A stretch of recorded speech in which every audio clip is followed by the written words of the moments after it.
बोल मारी अम्बे, बोल मारी अम्बे, हे बोल मारी अम्बे, हे बोल मारी अम्बे, बोल मारी अम्बे, बोल मारी अम्बे, हे बोल मारी अम्बे, हे बोल मारी अम्बे, बोल मारी अम्बे, बोल मारी अम्बे, हे बोल मारी अम्बे। के पुकारने पर गंगा चली तो वो शिव के जटा में भी आकर के रह गई। तो तीनों जो, ऐसे तो सभी देव प्रमुख हैं, लेकिन तीनों प्रमुख देवों के होर, मतलब विष्णु का शरीर से, ब्रह्मा के कमंडल से और शिव की जटा से, ये तीनों का सार तत्व लेकर ये गंगा स्वर्ग से होती हुई पृथ्वी की ओर आई हैं। आप जरा कल्पना कीजिए ये जल कितना पवित्र जल है, कितना पवित्र जल, और इसको हम लोग गंदा कर रहे हैं। इसको हम लोग बांध बांध के विकास के नाम पे रोक दे रहे हैं। अरे गंगा में तो इतनी खुद में ताकत है कि अगर इनके सारे बांधों को हटा दिया जाए तो गंगा अपनी सारी गंदगी एक झटके में खुद से साफ कर सकती है। उसके लिए किसी प्रोजेक्ट की जरूरत नहीं है। गंगा स्वयं अपने को साफ कर। हमारी माँ लोग, जब हम लोग छोटे थे, बताती थी कि जब बाढ़ आती थी पूरी पानी साफ होकर एकदम स्वच्छ पानी, श्वेत धवल, इनका पानी का सही स्वरूप है श्वेत धवल। यमुना का पानी का जल नीला, वो देखने में लगता होता वास्तव में नीला नहीं है, होता सफेद ही है। तो ऐसी पवित्र गंगा इस पृथ्वी पर आई और हम पृथ्वीवासियों ने अपने स्वार्थ के लिए उसका इतना दोहन किया, इतना प्रदूषित कर दिया कि शायद माँ गंगा को ये कहना पड़ा। क्या कहना पड़ा?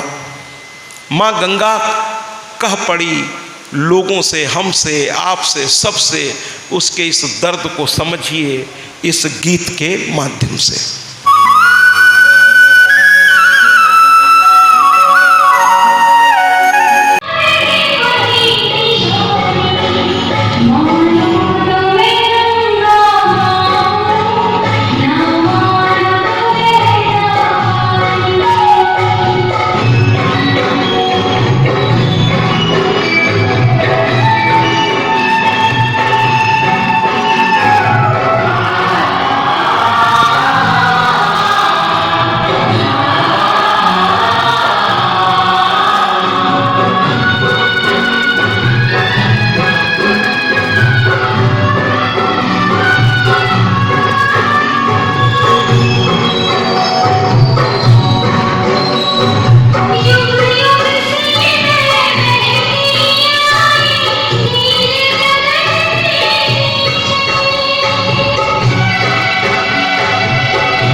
तो माँ है, इसकी कुछ नियम है। सबसे पहले तो हम लोग उसे प्रदूषित करना छोड़ दें। दबाव बनाए सरकारों पर कि हमारी इस माँ को पूरी तरह से संरक्षित करें वो लोग। गंगा स्नान का तरीका सुन लीजिए। ये आपके घर का बाथरूम नहीं है, स्विमिंग पूल नहीं है कि आप कपड़े उतारे और ड्राइव मार गए। गंगा स्नान के कुछ तरीके हैं। जब आप गंगा स्नान के लिए घर से निकलिए तो नाम जपिए उनका, हर हर गंगे, हर हर गंगे, हर हर गंगे। जब आप कनेक्टेड हो जाएंगे, जैसे मोबाइल जब आप फ़ोन मिलाते हैं किसी को तो बीच में आवाज़ आती है टुक टुक टुक, इसके बाद रिंग जाती है, ट्रिंग ट्रिंग रिंग जाती है, यानी कनेक्ट होता है। वो जिसको आप नंबर मिलाते हैं उससे वो कनेक्ट करता है आपको। तो जब आप चलना शुरू कीजिए तो एक तरह से आज की भाषा में आप माँ को सूचना दे रहे हैं, मैं आ रहा हूँ परिवार के साथ। तो हर हर गंगे, जय माँ गंगे कहते हुए चलते चले जाइए। रास्ते में दुनियादारी की ज़्यादा बातचीत नहीं। गंगा स्नान कैसे किया जाता है, तब जाकर उसका सही फल मिलेगा। फल तो है, हम सही तरीके से करते नहीं, इसलिए मिलता नहीं है। फिर जब वहाँ पहुँच जाइएगा आप गंगा स्नान पे, जब आप पहुँच जाइएगा सामने माँ गंगा दिखेंगी। तो स्त्रियों से भी निवेदन है, पुरुषों से भी। स्त्रियों से सबसे पहले मैं कहूँगा अधिकतम वस्त्र पहनकर गंगा स्नान करना चाहिए। वस्त्र पहनकर पूरा। कृष्ण ने चीरहरण के द्वारा यही समझाने की कोशिश गोपिकाओं को की थी कि सार्वजनिक जगह पर स्नान करते समय वस्त्र का बहुत ध्यान रखना चाहिए। चीरहरण कृष्ण ने इसीलिए की थी क्योंकि गोपिकाएं समझ नहीं पा रही थी कि सार्वजनिक स्नान कैसे करना चाहिए। और पुरुषों से भी निवेदन करूंगा कि अगल बगल स्त्रियां हैं, इसलिए वो भी अपने शरीर को थोड़ा ढक करके ही स्नान करें। अब पूर्ण सफाई तो घर के बाथरूम में, वो तो आपका अपना कमरा है, अपना स्नान घर है, अंदर से सिटकिनी बंद करके अब आप फिर उसमें नहाते हैं, सफाई पूरा शरीर का। लेकिन बाहर ऐसा नहीं चलेगा। गंगा स्नान की एक मर्यादा है। गंगा में साबुन या शैम्पू नहीं लगाना चाहिए। वो लगा करके स्नान करना गलत हो जाएगा, वो भी नहीं चलेगा। कैसे स्नान करना चाहिए? एक जगह मैं ये बात बता रहा था, वो असल में मंदिर था एक बहुत बड़ा प्रयागराज में, नैनी एडीए में, और वहाँ के पुलिस महानिदेशक उत्तर प्रदेश सरकार, उन लोगों ने और कुछ आईपीएस अधिकारियों ने और कुछ जजों ने मिलकर वो मंदिर बनाया था। और वो लोग अनाथ लड़कियों की शादी इत्यादि तो उन्होंने सोशल मीडिया पे मुझको देखा, फ़ोन किया और बड़े मजाकिया लहजे में कहने लगे कि देखिए हम पुलिस वाले हैं, मेरी धृष्टता देखिए, काम मेरा है, लेकिन मैं आपसे निवेदन कर रहा हूँ कि समय निकाल कर थोड़ा हम लोगों से मिलने आइए, कब आप आ सकते हैं? हमने कहा कि ठीक है, जब मैं प्रयागराज में रहूँगा मैं आपसे मिलूँगा। फिर मुलाकात हुई, वार्तालाप हुआ, कथा रखी गई। जिस दिन गंगा का ये प्रसंग आया उस दिन वहाँ की सांसद रीता बहुगुणा जोशी, यूट्यूब पे ये सब पड़ा हुआ है, देख सकते हैं आप, डॉक्टर रीता बहुगुणा जोशी वहाँ की सांसद है और बहुत प्रतिष्ठित परिवार के हैं, स्वयं यूनिवर्सिटी की प्रोफेसर भी हैं, मेयर रह चुकी हैं, फिर विधायक, मंत्री, फिर सांसद। तो वो मुख्य अतिथि के रूप में पधारी हुई थी। वो कह रखी थी सब आयोजकों से कि मैं 10 मिनट वहाँ रुकूंगी, इससे ज़्यादा नहीं रुक पाऊंगी। लेकिन जब कथा वो सुनने बैठी तो 10, फिर 15, फिर 20, 25, 30, 35, 40, 50 मिनट होते चले गए। तो उनके सेक्रेटरी ने झुक के उनसे धीरे से कहा, और जगह चलना है मैडम, तो गुस्से गुस्से से देखा और कहा बाकी सब अपॉइंटमेंट कैंसिल कर दो, पूरी कथा सुन के ही अब यहाँ से उठूंगी। वो सुनने लगे, सुनते सुनते भाव विभोर हो गई। और जब मंच पर उनको बुलाया गया अतिथि भाषण देने के लिए, तो वो अभी उनके शब्द है, जैसे आदरणीय भी बोल रहे थे, दिलीप जी बोलते रहते, सभी आदरणीय, माँ की कृपा है, मुझे ये लोग प्यार करते हैं, ये इनका प्यार बोलता है, वरना मैं क्या और मेरी हस्ती क्या। तो वो कहने लगी कि कथाएं तो मैंने बहुत सुनी, लेकिन ऐसी कथा नहीं सुनी। मैं तो 10 मिनट कह के आई थी और एक बहुत इम्पॉर्टेंट जगह जाना था, लेकिन मैंने सब कैंसिल कर दिया। और सबकी ओर देखते हुए यूट्यूब पे पड़ा है, सुन लीजिएगा। वो कहने लगी कि महाराज जी ने आज जो गंगा स्नान करने की विधि बताई, मुझे मालूम नहीं था, और मैं महाराज जी को विश्वास दिलाती हूँ। वहाँ महाराज जी कहते हैं आमतौर पे, यहाँ आप लोग जैसे बाप जी कहते हो, महाराज जी उत्तर प्रदेश में, क्या मैं महाराज जी को विश्वास दिलाती हूँ कि न केवल इस कथा से मैं इनकी अनुगामिनी यानी अनुयायी हो गई हूँ, अनुगामिनी तो नहीं कहूँगा, अनुयायी हो गई हूँ, मैं फॉलोअर हो गई हूँ इनकी, लेकिन महाराज जी वो सबकी ओर हाथ करके कहीं कि जो ये कह रहे हैं अगर इसे आप जीवन में उतार लें तो हम सबका जीवन सफल हो जाएगा। मैंने कहा मैं कुछ नहीं कह रहा हूँ, ये जो कह रहा है शास्त्र कह रहा है, मैं तो सिर्फ डाकिया हूँ, डाकिया डांक लाया डांक लाया डांक लाया,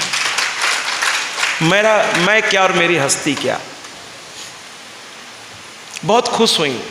और वो जो मैंने कहा था, जैसे मैं कल एक माँ के घर गया, डॉक्टर साहब के घर, तो उनकी धर्मपत्नी बैठ गई, नाश्ता वास्ता सब रख दिया, और इसके बाद कहने लगी, दिलीप जी कहने लगी कि वो फिर से बताइए, गुरुर ब्रह्मा गुरुर विष्णु गुरुर्देवो महेश्वर, फिर से बताइए। हमने कहा माँ वो स्थान कोई और होता है, यहाँ तो हम आपसे मिलने आए हैं।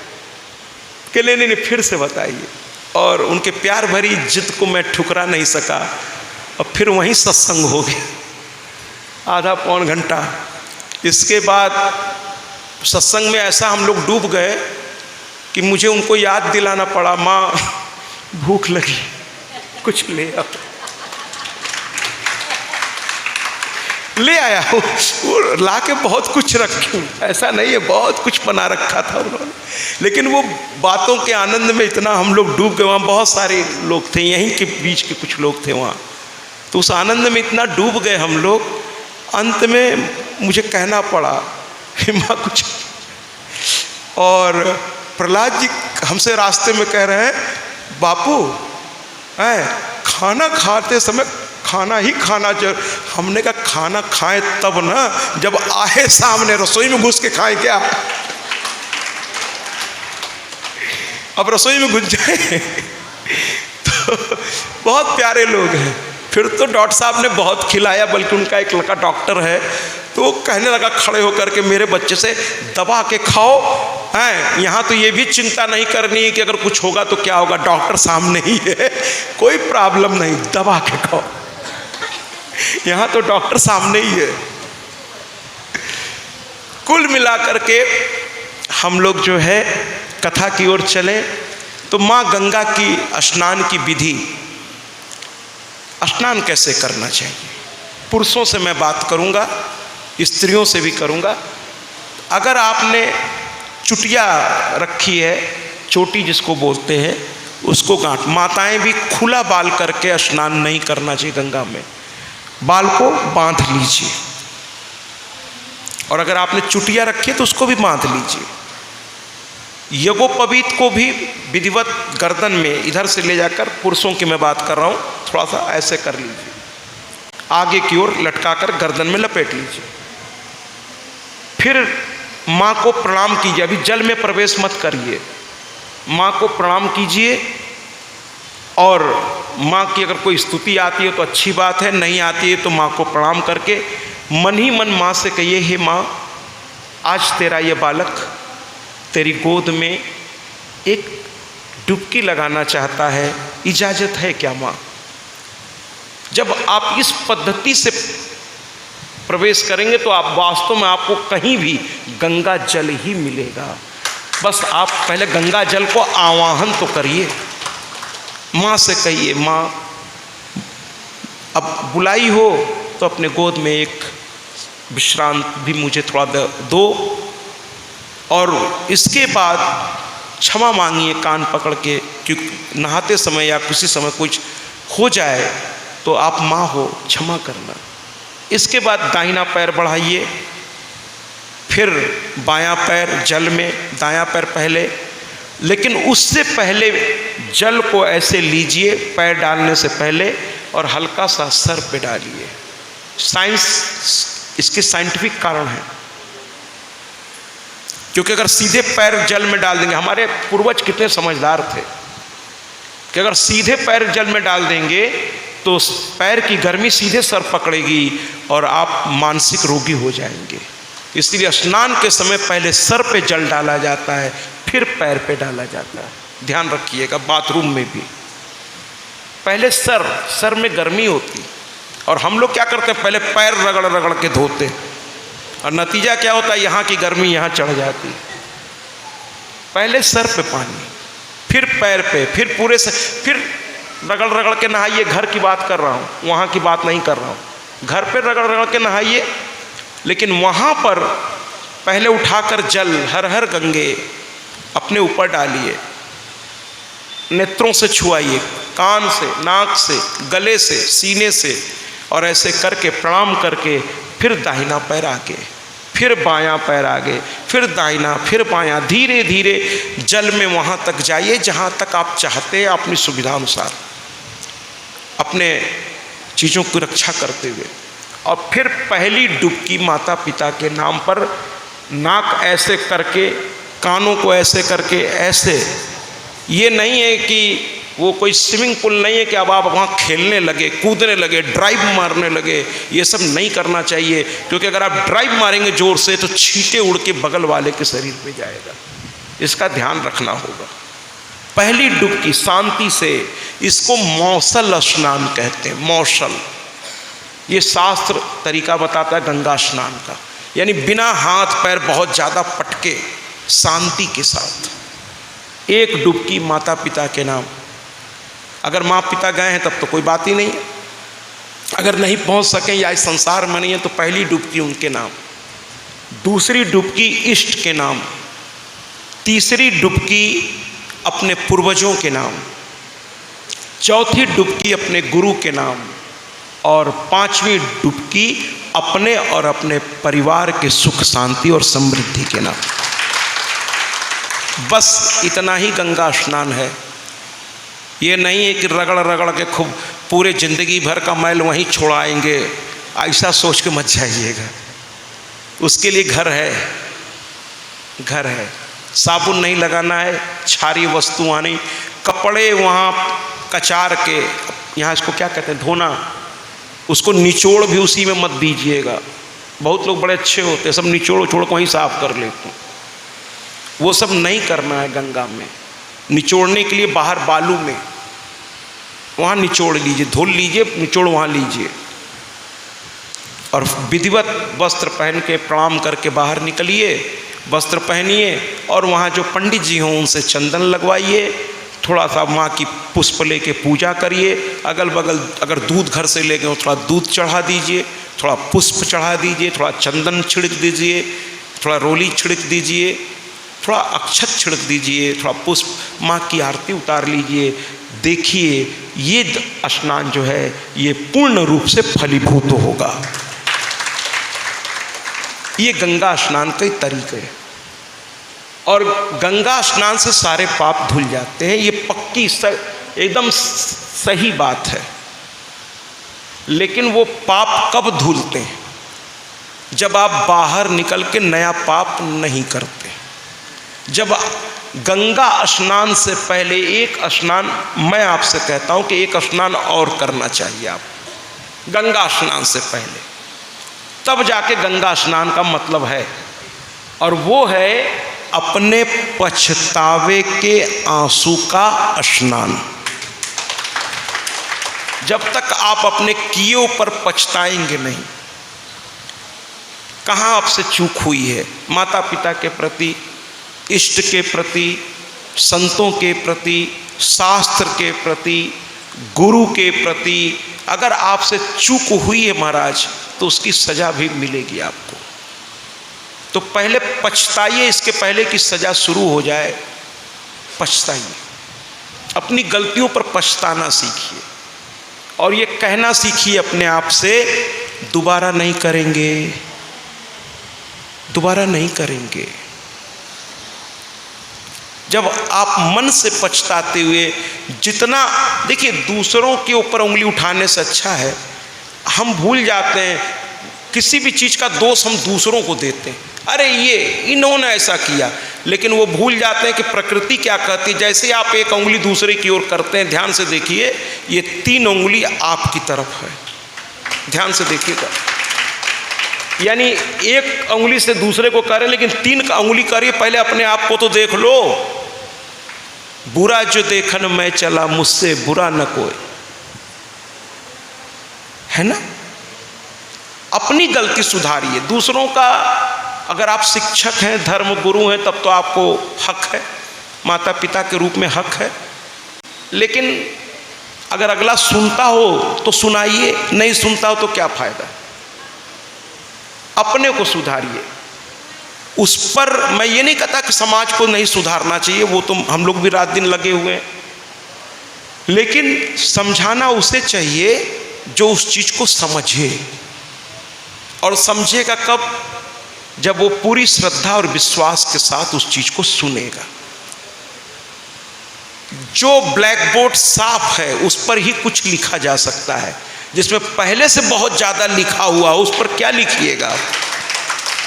यानी जो पहले से समझदार बन के बैठ जाएगा, जो बच्चे माँ बाप से कहेंगे अरे हमको सब मालूम है तुम मत बताओ, उस बच्चे को आप कुछ नहीं समझा पाएंगे। लेकिन जो बच्चा श्रद्धा से कहेगा हाँ बताओ बताओ मेरी गलती कहाँ है, मैं स्वीकार करूँगा,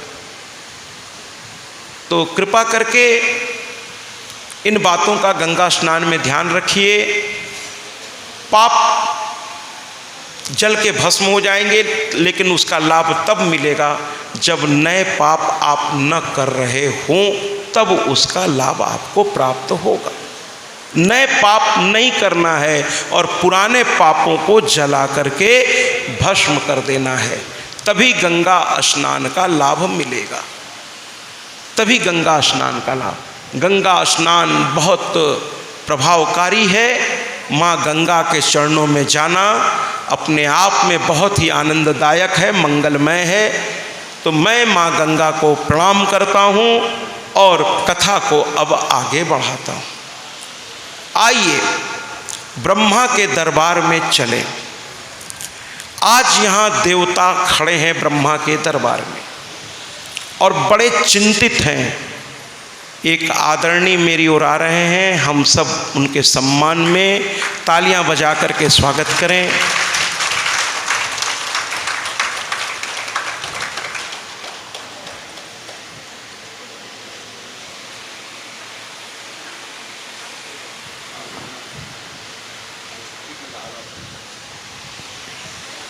यहाँ पर विराजमान संत श्री त्रिकमदास जी महाराज, जहाँ भी भागवत चलती है और संत बधारे तब समझना कि भागवत चल रही है और अच्छी चल रही है।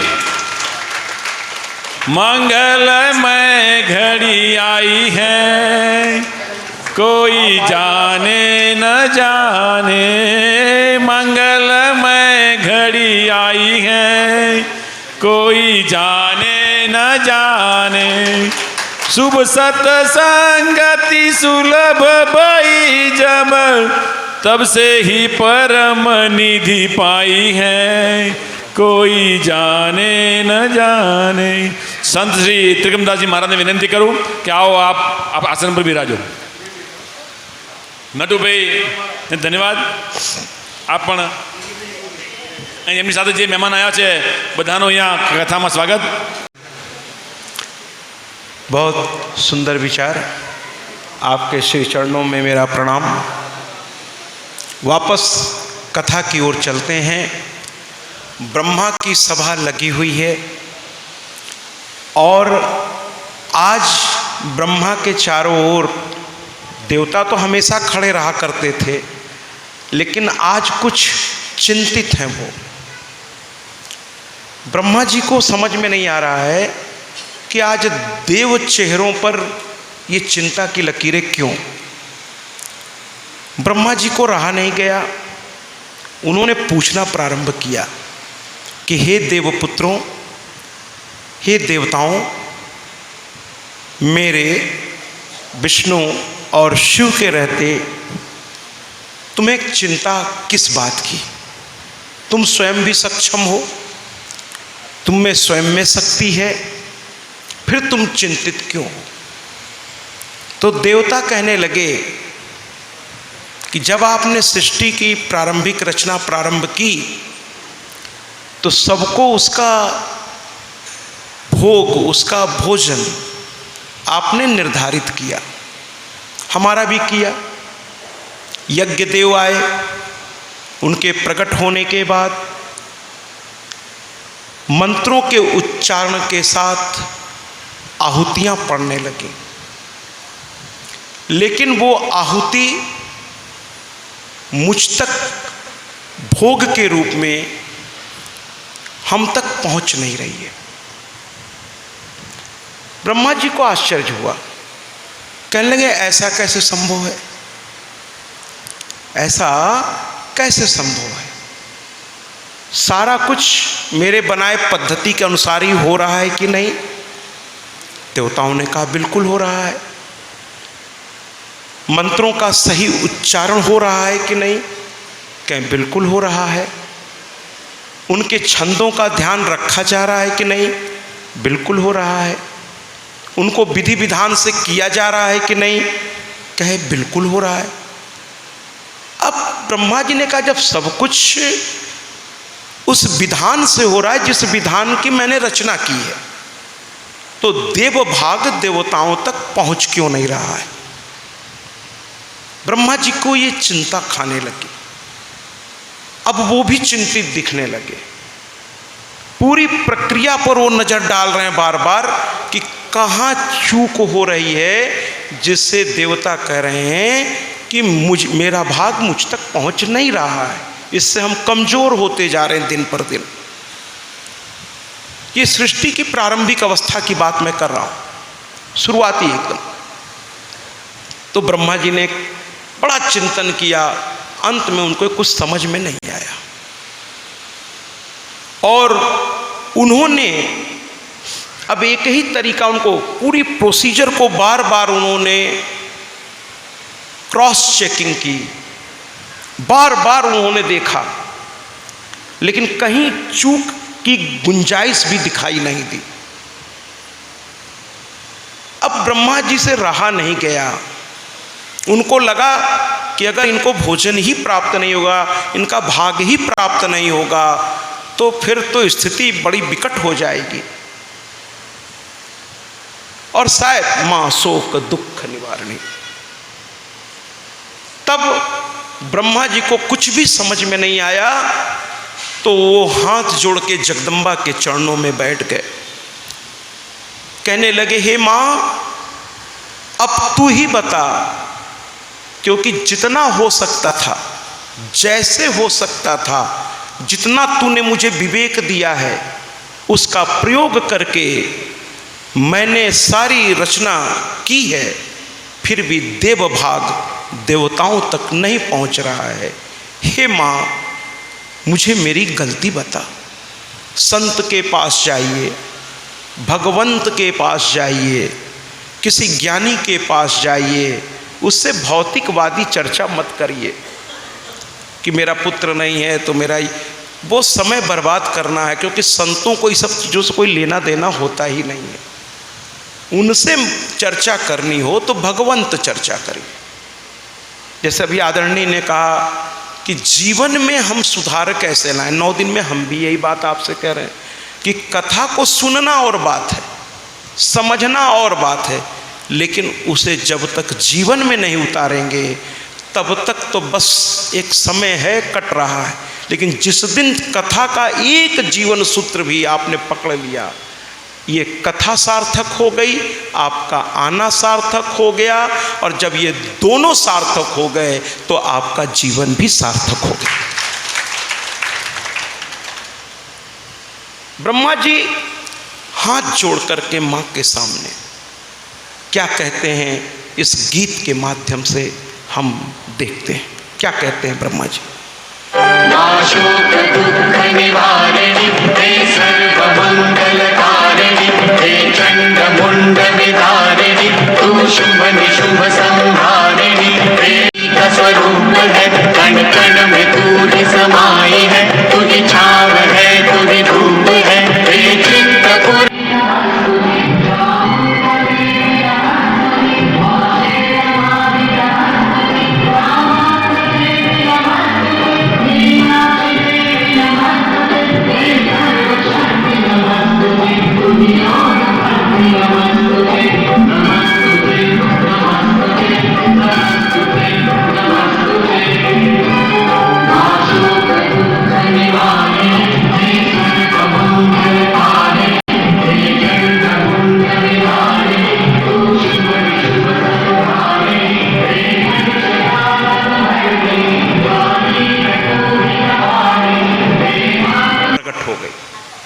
माँ कहने लगी, अरे तुमको तो सारी शक्ति मैंने दी है रचना की, फिर मुझे क्यों याद किया। कहने लगे माँ समस्या है। कहने लगे क्या समस्या है। कहने लगे माँ मैंने पूरी विधान बना रखे हैं, किसको कैसे भोजन मिलेगा, सब कुछ ब्रह्मा ने रचना कर रखी है एक एक चीज की। कहते ना प्रभु ने तुमको, मैथिली सॉन्ग को, प्रभु ने तुमको करदान किए, सब वांछित वस्तु विधान किए, तुम प्राप्त करो उनको ना हो, समझो ये किसका दोष कहो। ठीक है, तो ब्रह्मा जी से माँ ने कहा कि तुमने जब सब कुछ दिया है तो देव भाग देवताओं को क्यों नहीं प्राप्त हो रहा। समस्या है भाई, किसी को भोजन ही नहीं मिलेगा तो कैसे चलेगा उसका काम। और ये जो यज्ञ होते हैं इसमें जो आहुतियाँ डाली जाती हैं और जिस देवता के नाम से उसको डाला जाता है उसको वो प्राप्त होता है, यही उसका भोजन है। या जो हम लोग भोग लगाते हैं, इस पर भी एक मज़ेदार बात सुन लीजिए, ध्यान से सुनिएगा। एक बार एक शिष्य ने अपने गुरु से कहा कि गुरु जी ये जो भोग वोग लगाना है ना, ये हमको ढकोसला लगता है। गुरु आश्चर्य से शिष्य की ओर देखा, क्या अच्छा तुमको ढकोसला लगता है, दिखावा लगता है। कह रहे गुरु जी भगवान जी इसमें से कुछ खाते ही नहीं है। 56 प्रकार का व्यंजन हम लोग बनाते हैं, चढ़ाते हैं और खुद खा जाते हैं प्रसाद नाम लेकर। भगवान कहाँ खाते हैं, एक दाना भी कम होता है क्या इसमें से। ऐसा कैसे हो सकता है कि भगवान खाएं और एक दाना भी इसमें से कम ना हो। तो भगवान ने खाया ही नहीं, जैसा था उतना ही रह गया। चाहे तो तौल के चढ़ाते समय देख लीजिए, उतारते समय देख लीजिए, कुछ कमी नहीं हुआ। मान लीजिए आप मेरे सामने कुछ लाएं, उसमें से एक दाना कम ना हो, इसका मतलब मैंने नहीं खाया। शिष्य ने ये प्रश्न गुरु के सामने रख दिया। गुरु ने कहा चलो इस पर चर्चा बाद में करेंगे। शिष्य का लगता है गुरु जी के पास जवाबें नहीं है, इसीलिए हमको टाल रहे हैं। शिष्य ने गुरु की ओर देखा, गुरु ने कहा एक काम करो, ये मंत्र ले लो। आज एक किताब दिया उन्होंने और कहा इस मंत्र को रट लेना। एक पुस्तक दी और उसमें से एक मंत्र पर निशान लगा दिया, इसको रट लेना, कल सुनूंगा, एक एक अक्षर सही सही होना चाहिए। उस शिष्य ने रात भर में पूरे मंत्र को रट लिया। गुरुदेव के सामने दूसरे दिन पहुंचा और मंत्र उसने, गुरुदेव ने कहा सुनाओ, सुना दिया। गुरुदेव ने कहा नहीं, तुमने उस मंत्र से कुछ ग्रहण ही नहीं किया। कह रहे नहीं गुरुदेव, एक एक अनुस्वार, विसर्ग, बिंदी सब देख लीजिए संस्कृत के, एक एक सही सही मैंने उच्चारण किया है। गुरुदेव ने कहा किस पुस्तक से। कहें इस पुस्तक से। गुरुदेव ने देखा, करना मैं नहीं मानता, तुमने इसमें से कुछ भी ग्रहण नहीं किया। शिष्य ने कहा अरे फिर से सुना देता हूँ, आप कैसे गुरुजी हैं, फिर से सुनिए। फिर उसने पूरा मंत्र का सही सही अनुस्वार विसर्ग सब लगा करके सुना दिया। अब गुरु ने कहा भाई मैं तो नहीं मानता, तुमने इसमें से कुछ भी नहीं लिया, ज्यों का त्यों श्लोक पड़ा रह गया, तुमने कुछ नहीं लिया। अब शिष्य को गुस्सा आ गया, कहे बार बार आप क्यों कहते हैं ऐसा, मैंने कुछ नहीं लिया तो ये सुनाया कैसे। तब अब गुरु की बारी थी। गुरु हंसते हुए बोलने लगे, गुरु हंसते हुए बोलने लगे, कहने लगे कि अगर जैसा कि तुम कह रहे हो कि तुमने इस मंत्र को पूरा का पूरा ग्रहण कर लिया, लेकिन ध्यान से देखो इस मंत्र में कहीं कुछ कमी हुई नहीं हुई। उसी तरह भगवान हमारे चढ़ाए भोग को पूरा ग्रहण कर लेता है, लेकिन वो भगवान है, उसके ग्रहण करने से कोई भी चीज़ में कभी न कमी होती है न कभी कमी हो सकती है। वो तो और बढ़ के मिलती है। उसके लिए धन लगाइए वो बढ़ के मिलेगी, मन लगाइए वो और आपको शांत और दृढ़ होकर के मिलेगी। तो भगवान भोग का भाव ग्रहण करता है, भोग ग्रहण नहीं करता, उसके भाव को ग्रहण करता है और वो भाव से उस भोग को वो पा लेता है और फिर वो प्रसाद बन जाता है। तो इस तरीके से बात को थोड़ा सा अब आगे बढ़ाएं।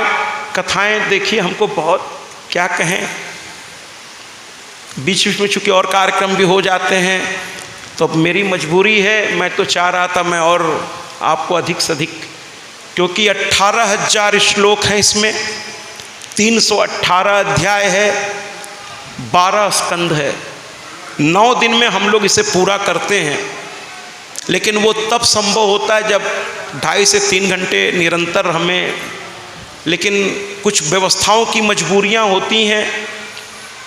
अब उसमें मैं क्या कहूँ, अगर मुझे समय दे दें आप लोग तो कम से कम स्वाहा स्वधा और दक्षिणा देवी की कथा सुना देता तो लगभग ये संपूर्ण हो जाती।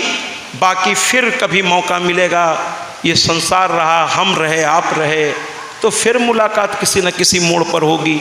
लेकिन थोड़ा मुझे समय दे दीजिए तो मैं कुछ 1-2 कथाओं को और कर सकूं।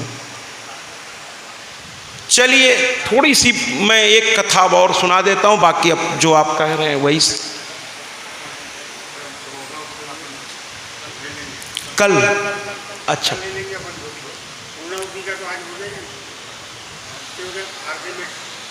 बस 2 मिनट तक इस कथा को पूरी कर दें। तो कर कहा, केवल इस कथा को मैं पूरी कर दूं।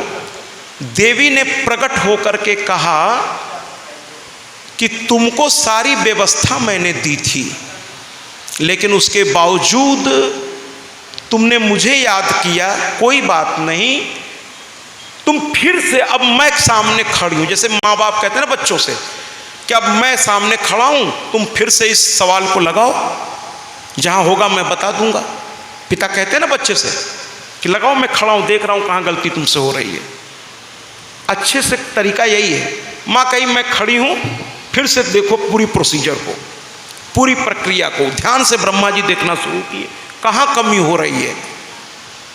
अचानक माँ की कृपा से उनका माथा ठनका, उन्होंने माँ को हाथ जोड़ दिया, कह रहे माँ भूल हो गई, भूल हो गई। माँ मुस्कुरा दी, बच्चे ऐसे ही करते हैं। माँ मुस्कुरा दी, कहने की क्या हुई भूल? कहे मैंने अग्नि देव को तो प्रकट किया माँ, लेकिन उनकी धर्म पत्नी यानी उनकी अर्धांगनी को मैंने प्रकट ही नहीं किया, और वो है उनकी अर्धांगनी दाहिका शक्ति, यानी अग्नि में दाहिका शक्ति है ही नहीं, इसलिए आहुति तो पड़ रही है लेकिन वो राख होकर, भस्म होकर वो संबंधित ईश्वर तक पहुंच नहीं पा रही है, दाहिका शक्ति नहीं है।